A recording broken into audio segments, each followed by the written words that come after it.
We'll put in the videos through him as a lay witness. That's fine too. We just want to get the videos in. I don't care who's coming. And we are back, Go ahead and hit that like button and let's get into it.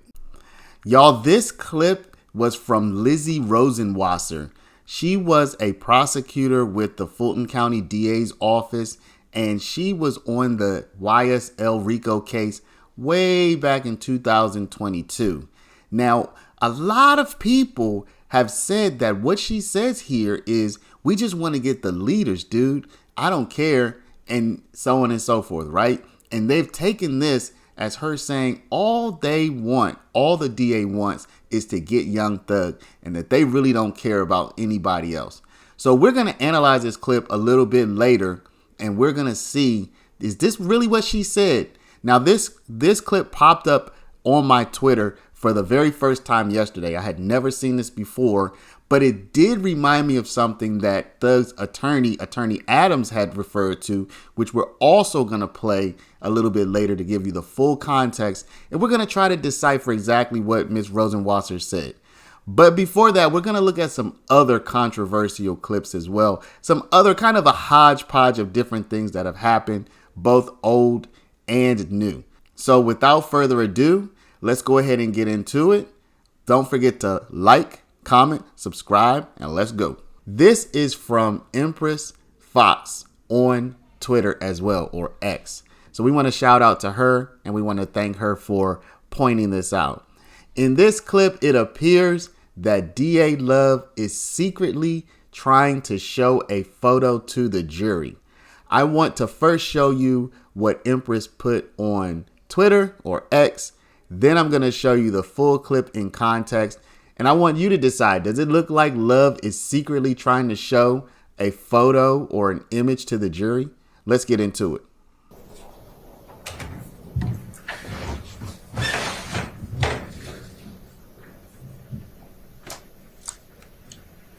Go ahead, Ms. Love.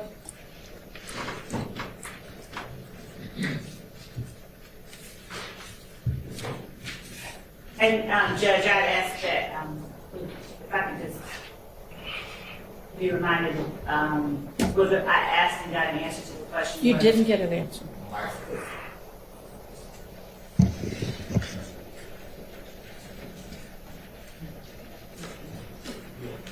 Thank you, Counselor.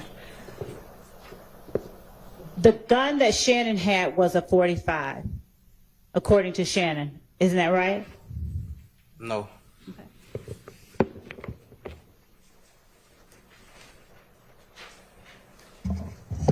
I'm going to show you what has been already admitted as State's Exhibit 2-4 Charlie Charlie, and ask you if you recognize this person. My computer.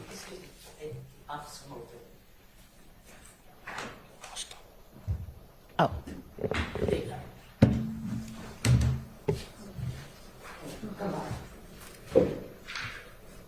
I gotta unlock it.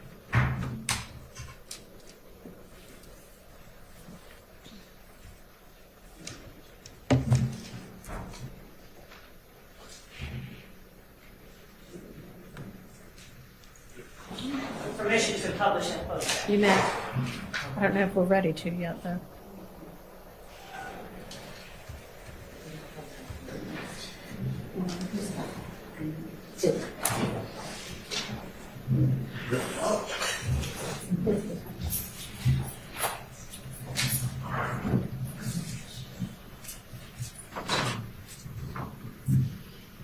Just 1 second, Mrs. Zachary. We're putting up 24 Charlie Charlie affidavits. Due to my condition, I don't know how many more days I'm not gonna be healthy. Can we do something, get you any medicine or anything like that? I don't want nothing from y'all. Y'all might kill me. Okay. I promise you we won't. Okay? Let's zoom in on the photo real quick. And also, if you notice, the photo that was on the top, she puts that back and she actually enters in evidence the photo that was beneath the one that was on top. The one that was on top apparently was the one that people think she tried to show to the jury. And finally, we're going to look at the photo that does come into evidence. And we're going to make a quick comparison between what we can see of the one that's on top and the one that comes into evidence. We'll see, does it look like the same photo? Because if it's the same image, then there's no problem, right? Because it's going to be shown to the jury anyway. Or does she seem to show a different image to the jury than the one that's entered into evidence? Let's look. Just 1 second, Mr. Zachary. We're putting up 24 Charlie affidavits. Due to my condition. And here's a side-by-side of the two images. So you take a look and you be the judge. I was doing a live this week and somehow I totally missed this. So this was in my video, but I did not comment on it because I didn't even know that this had happened until people were talking about it afterwards. So in this clip, I'm going to go ahead and show everybody, for those of you who spaced out or who didn't see it like me, I'm going to show you the audio of Quindarius Zachary's father arguing with one of the representatives for the district attorney's office who was trying to arrest Quindarius Zachary and bring him to court. So I missed out on this, but this actually came up in court. This recording came up in court this week. And as you're going to see, Judge Whitaker told DA Love, hey, this doesn't really look good for you. Okay. She said it doesn't look good for anybody, honestly. So I'm going to play a little bit of what led up to this, and then I'm also going to play the audio. So let's go ahead and get into it. I'm not going to go into unless you want to, but you mentioned several times illnesses.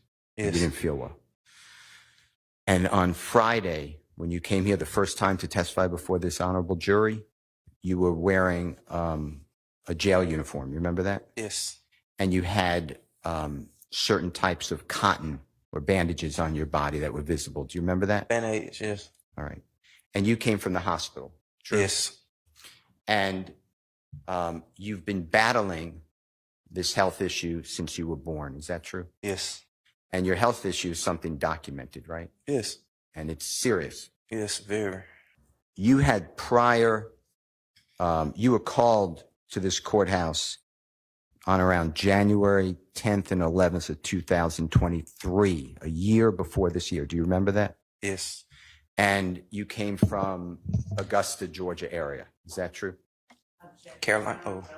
Sustained. Do you remember Lawyer Love? Objection, Your Honor. Relevance to this entire line of conversation about previous appearances by this witness. Goes to bias. I don't know what it's going to be.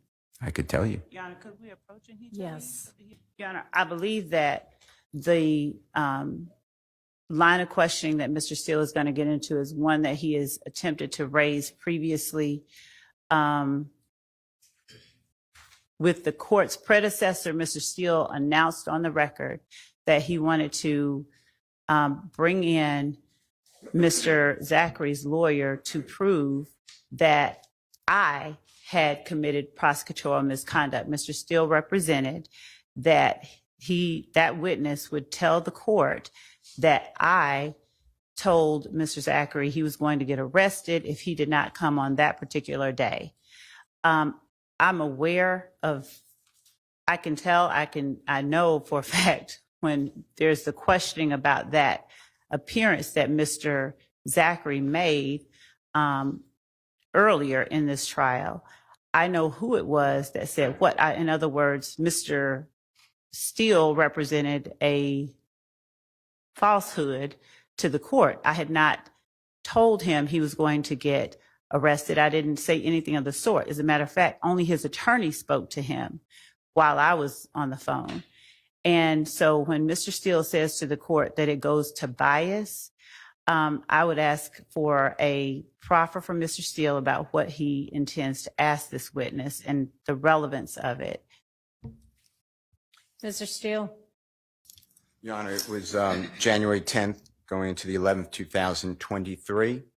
And Ricky Richardson represented Mr. Zachary. Ricky Richardson called me and told me that the state had subpoenaed Mr. Zachary. He was in Augusta, and he was sick. And that Lawyer Love, Miss Love, told him that he has to come, Mr. Zachary has, or more members of the DA's office have to come and meet with Miss Love at her office Otherwise, the predecessor judge will lock him up. He was asking me, are there any witnesses coming to court that day? I said, no, we were barely in jury selection, which started on January 4th, 2023. When Mr. Zachary was testifying, he stated that you don't want my father to come to Miss Love. He stated he to me shut down on questions to Miss Love. So it looks like he somehow now he's answering questions on cross-examination. And I want to bring out the fact that he does not trust the state. He said he wouldn't take medicine from them. He didn't trust them. Miss Love asked him a question. He said, you don't want me to tell you, let the truth come out. And I believe that's what he's getting to. So he did come from Augusta. He missed his job. He missed his medical appointment, drove all the way here. And I was told that by Ricky Richardson that the father met him here and that the father through an anger was angry, and then the DA's office let him go. That's what I was told. I'm going to ask him his opinion. It goes to his bias. Why was he acting that way on direct examination? That's what I'm going to ask him. All right, I don't see that's, you can ask him if he, likes the state or something, but we don't need to get into all of the back and forth behind it. I was going to ask him then why. When he answers yes or no, I ask him why. Why do you have that feeling?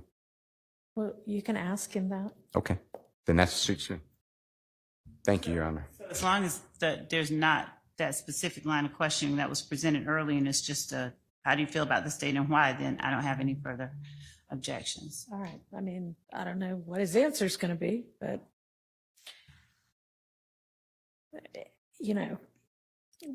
okay, we'll just see what he says.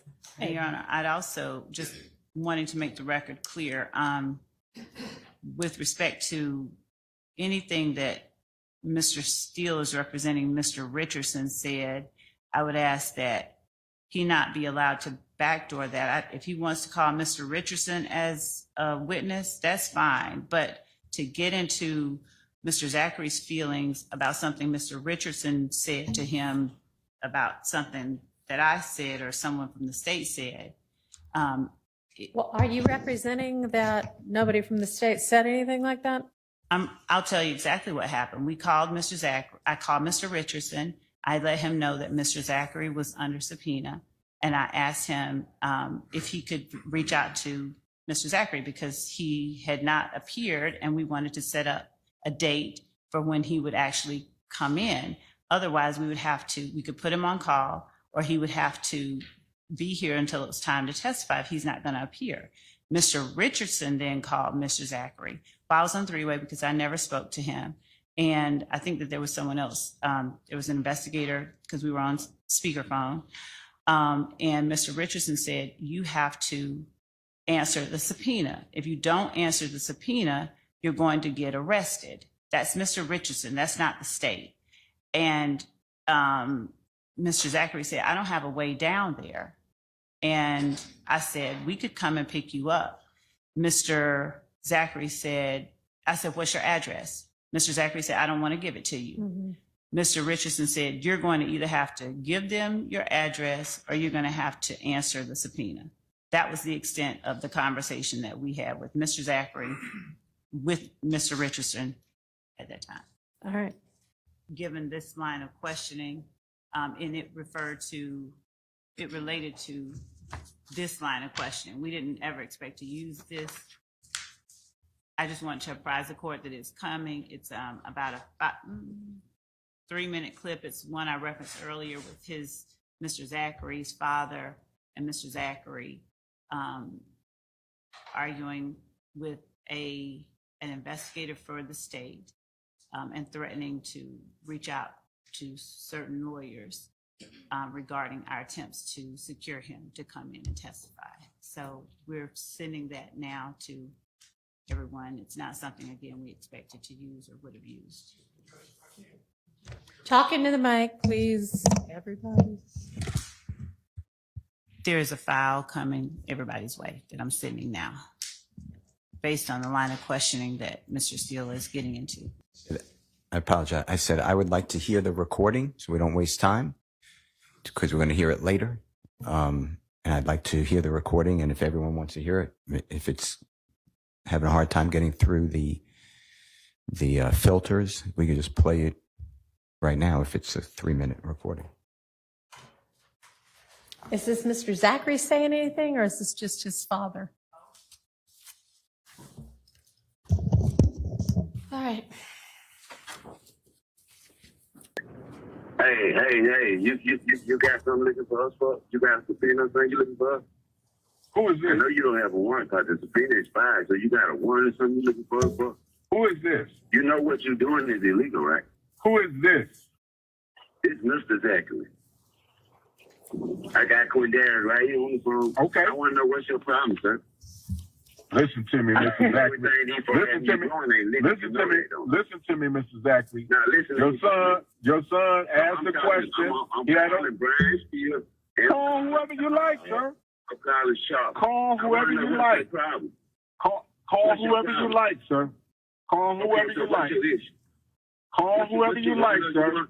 We'll turn ourselves in. Where you want us to come to? I asked your son where would he like to meet. He asked me if I was in Augusta.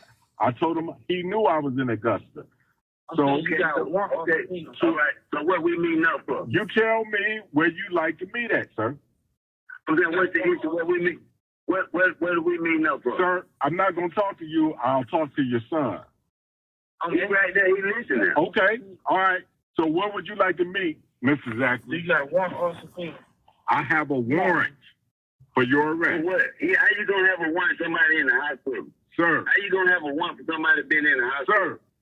Sir. Can I see who is your supervisor? I am the supervisor. May I please know who your supervisor is, sir? Sir, is your son willing to meet? Are your son? Police. Are your son? You can't deny. Are your son? You can't deny me. Mr. Zachary. Mr. Zachary. You know you can't deny Mr. the Zachary. right to speak to your superior. Okay. So I just take it. So I get. You gonna violate the law. Sir. You gonna violate the law. Okay. So Mr. Zachary. So Mr. Zachary.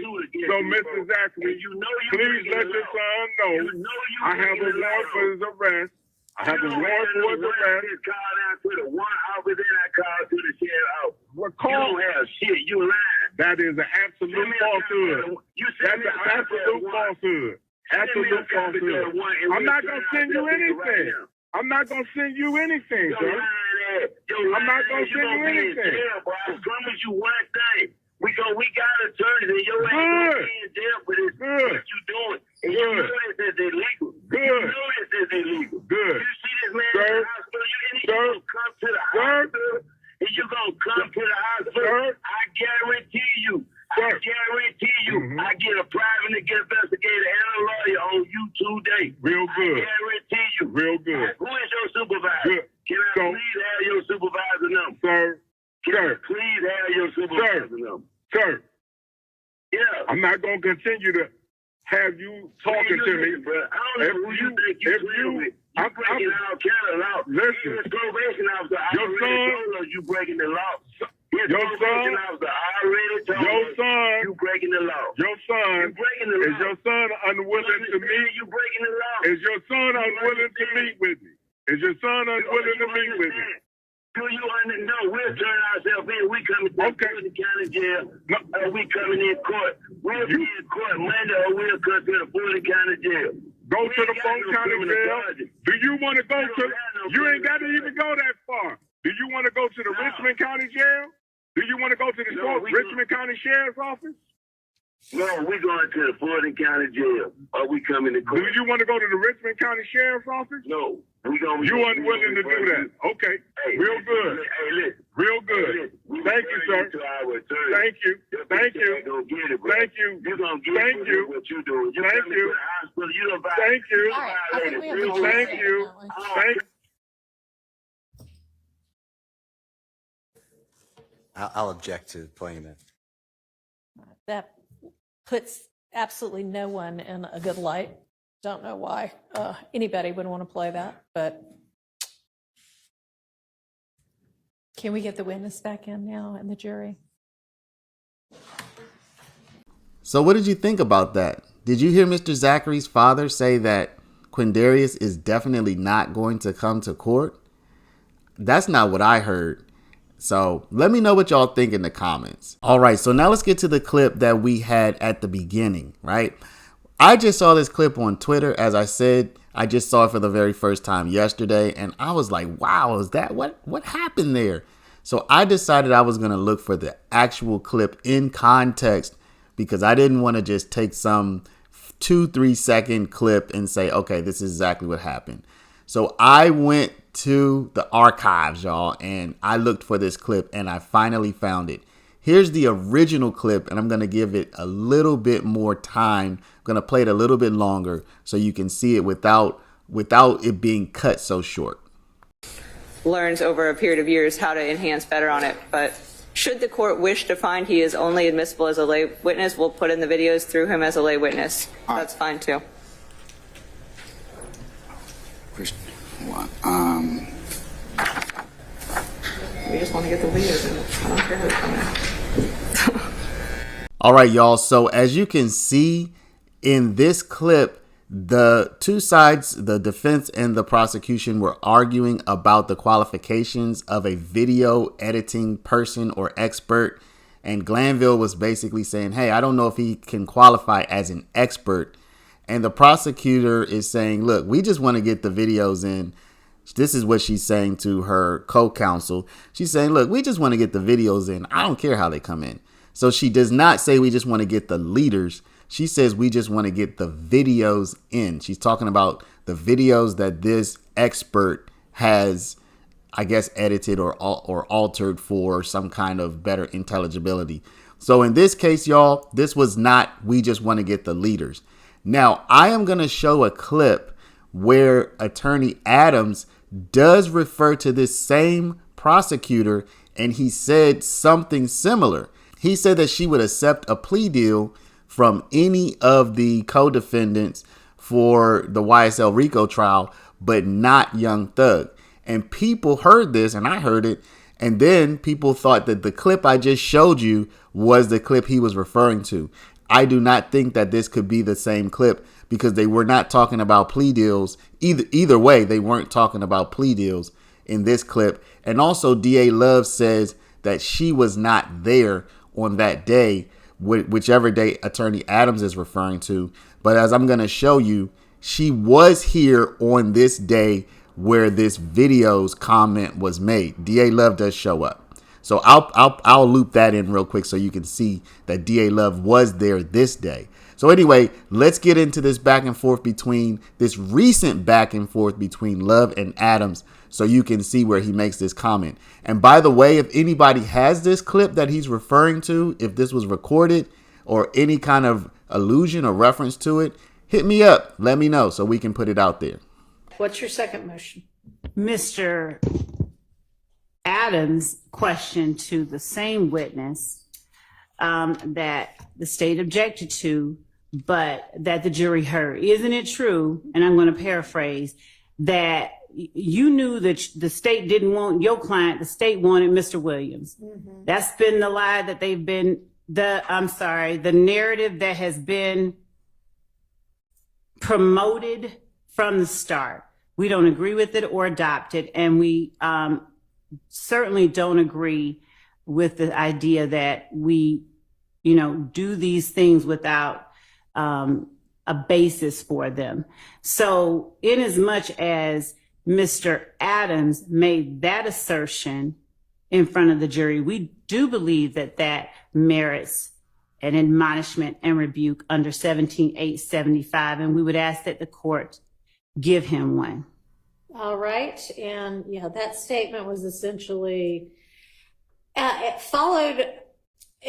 followed upon another question that was not as objectionable in this way, but that had been sustained. And Mr. Adams, she pretty much doubled down on it and said something to the effect of the state wasn't interested in getting Sledge, they were interested in getting Williams. And that's inappropriate to have asked that witness. And I don't know why you thought that there was any basis for that being an appropriate question, because it would call for speculation anyway. So what's your response to the state's request that you be admonished with regard to that? Your Honor, it was not a question it was a question that I believed was an appropriate question, given the context of both this witness's testimony and his client's testimony previously. What we'd heard in the narrative that has been put forth, and quite frankly, I believe the evidence has been that the state has been mostly interested in Mr. Williams as a defendant as opposed to the co-defendants, particularly as regards this witness and Mr. Sledge. What has come out and what's been of importance is this meeting that they had on June the 9th, where this statement is made that is beneficial to Mr. Williams. The part about him advising Mr. Copeland or Mr. Sledge to take Mr. Copeland to the police station. And that's left out of any questioning of Mr. Sledge. He is asked, or he is, however it comes out. There's no discussion about that. We're not going to ask you about that, whatever portion of it you choose to believe. And so there is this narrative that's out there that they appear to be interested in Mr. Williams, not so much in the co-defendants. And the fact that all of the co-defendants who took pleas were asked, made, or signed plea agreements where the bulk of the plea agreements, and the jury has heard at least 3 of them previously, the bulk of the plea agreements make specific reference to Mr. Williams as the head of YSL. Mr. Williams did this. There is this narrative out there that and everyone has gotten probation. All of the people that the jury has heard from has gotten probation after they were denied bond, and the state took a harsh position that they didn't need to be out on the street. But the minute they entered pleas, they implicated Mr. Williams in some form or fashion in their plea agreements, then they were released. And so that narrative is out there, and I think that was an appropriate question to ask of this witness who has some knowledge of that. How does this witness have any knowledge of the state's desires about who they most want to get with regard to the 19 or so defendants that are indicted in this case? Because he is a defense attorney representing one of the co-defendants who assisted in entering into a plea agreement. He is familiar with the discovery. He made a statement in part of his testimony previously that he knew what the case was about. And he started going down the road of talking about Mr. Williams before there was an objection made and the objection was sustained. And so he does have knowledge of that. He knows about the case. He knows that Mr. Williams is alleged in this indictment and by the state's narrative to be the head of this YSL organization. And he knows that the plea agreements have been to the benefit of the co-defendants who have pled and to the detriment of Mr. Williams. And every other defendant still on trial. Well, but he also knows, I asked him one question about, was he in court when he heard the statement that was made by the prosecutor before the plea, made by the prosecutor. It was Miss Lizzie Rosenwasser at the time, where the statement was made that we're interested in anyone who wants to make a deal except Mr. Williams. We're willing to make a deal. And so he knows this. We're not doing this in the blind. He's aware of this information. I'd like to respond. What's that? Yeah. I don't know of that statement that Mr. Adams is speaking about, except Mr. Williams. If he could point me to something, because I wasn't there when she said it. I wasn't even on the case, but I doubt that she would have said it. But if she did, I mean, I can't speak to that. I'd like to see it since he's made that assertion. Finally, I know many of you have seen this a million times. I'm going to put a bonus clip here.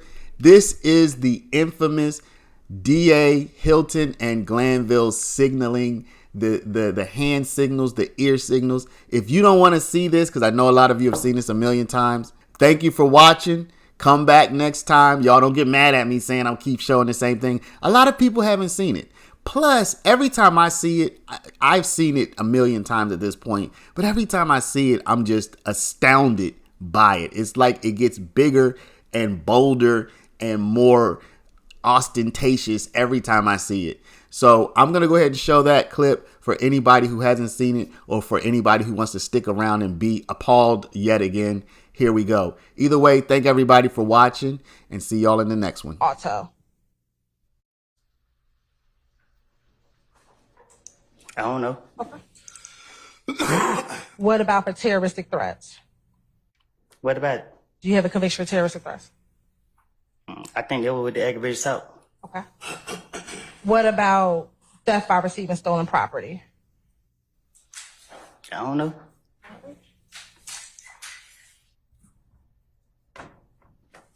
What about possession of a vehicle with altered VIN number? Never heard of that. Okay. And what about possession of a controlled substance with the intent to distribute? What's that? Did you ever take a drug charge recently? Oh, that's the charge y'all put on me. Okay. Did you plead guilty to that? I had to. All right. And did you recently plead guilty to possession of a firearm by a convicted felon? Y'all put that charge on me too. Okay. And did you plead guilty to that? I had to. All right.